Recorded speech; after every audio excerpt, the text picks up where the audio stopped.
Hi. In this video, I'm going to quickly show you how to use Google Docs. It's a great form to use. So let's get started. Alright, so up here you can title it. I have demonstration titled. I am just going to type something quickly. Let's say my computer.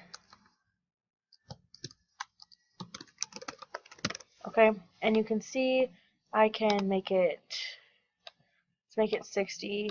I can bold it, italicize, underline, highlight it. If you don't want to highlight a color, there you go. And let's see, let's insert a picture. So go up to Insert, Image. Let's upload from a computer. See what I have.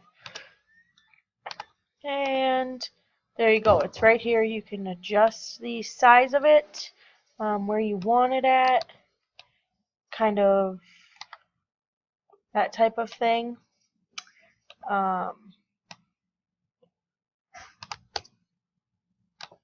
So you can do a lot of other things too in Google Docs. So it's really just a great way for students to collaborate with one another and work together on a project.